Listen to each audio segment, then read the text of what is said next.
Չնայած Իրանի հերքմանը Դոնալդ Թրամփը կրկին հայտարարել է, թե Վաշինգտոնն ու Թեհրանը բանակցում են պատերազմը դադարեցնելու շուրջ, եւ հիմա համաձայնության հասնելու լավ հնարավորություն կա։ ԱՄՆ նախագահը պնդել է, թե Իրանը հրաժարվել է միջուկային զենք ունենալու գաղափարից։ Թրամփը նաեւ ասել է, որ Իրանը խնդրի կարգավորման եւս մեկ հնարավորություն ունի հիմա եւ հույս է հայտնել, որ կօգտվի դրանից։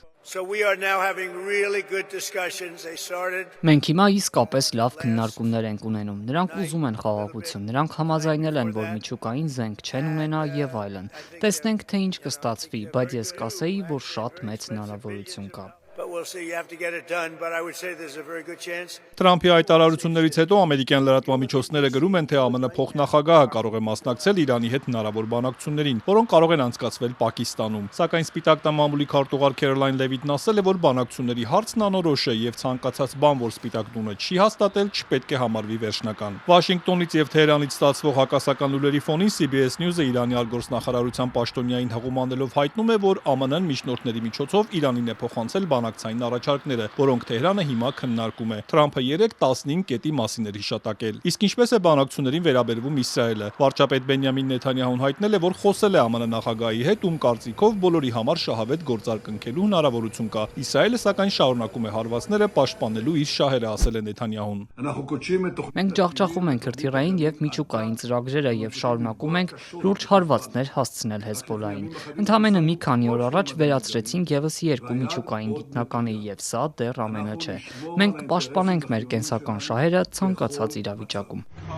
Պատերազմի 25-րդ օրը Իսրայելը հարվածել է Թեհրան, Թավրիզ, Սպահան եւ Կարզին քաղաքներին, նաեւ արևելյան Ադրբեջան նահանգին։ Կան զոհեր, այդ թվում երեխաներ։ Թեհրանում հարվածել են Իսլամական հեղափոխության պահապանների կորպուսի կենտրոնակայանին։ Իրանը հայտարարել է, որ Իսրայելը հարվածել է Խորամշահրի էլեկտրակայանի գազատարին, ըստ ֆարս գործակալության կայանի աշխատանքը չի խափանվել։ Իրանի էներգետիկայի նախարար Աբբաս Ալիաբադին վստահեցրել է, թե անհանգստանալու կարիք չկա, քանզի էլեկտրաէներգիայի արտադրությունը երկրում ապակենտրոնացված է եւ հարվածների դեպքում արագ կվերականգնեն ցանկացած կայանի աշխատանքը։ Իրանի բարձրագույն խորհրդատվական մարմնի նպատակահարմարության խորհրդի անդամ Մոհսեն Ռեզային սպառնացել է, մեջբերում եմ կաթվածահար անել Միացյալ Նահանգները եւ խորտակել ամերիկյան նավերն արաբական ծոցում, եթե իրանական ենթակառուցվածքները հարձակման ենթարկվեն։ Իսրայելը նաև շարունակել է հարվածները արևմուտքի կողմից ահաբեկչական ճանաչված Հեզբոլլահի օբյեկտներին Լիբանանում, այդ թվում Բեյրութում։ Կան զոհեր եւ վիրավորներ։ Իրանի աջակցությունը վայելող Հեզբոլլահն հայտարարել է, որ պատասխան հարվածներ է հասցրել իսրայելական բանակին։ Իրանը Իսրայելին մեղադրել է Լիբանանում եւ Պաղեստինում խաղաղաբնակիչների դեմ, մեջբերում են պատերազմական հանցագործություններ կատարելու համար եւ սպառնացել ծանր հարվածներ հասցնել իսրայելական զորքերին երկրի հյուսիսում, եթե այդ գործողությունները շարունակվեն։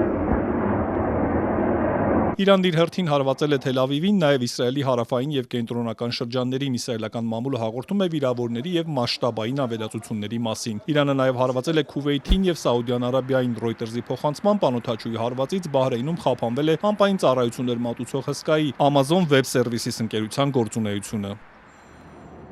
Հորմուզի նեղուցը, որտեղով անցնում է աշխարհում սպառվող նավթի մոտ 20%-ը դեռ փակ է։ Թրամփի հայտարարությունների ֆոնին 3 իջնելուց հետո նավթի գինն այսօր կրկին բարձրացել է, անցնելով $100 մեկ բարելի դիմաց։ Ճապոնիան հայտարարել է, որ հինգշաբթի կսկսի օգտագործել նավթի իր ազգային պաշարները։ Պատերազմի հետևանքով առ այսօր Իրանում զոհվել է առնվազն 1500 մարդ, վիրավորվել 15550-ից ավելի։ Լիբանանում սպանվել է ավելի քան 1000, վիրավորվել 2580 մարդ, իսկ Իսրայելում սպանվել է 18, վիրավորվել 4829 մարդ։ Զոհեր եւ վիրավորներ կան նաև Պարսից ծոցի այլ երկրներում։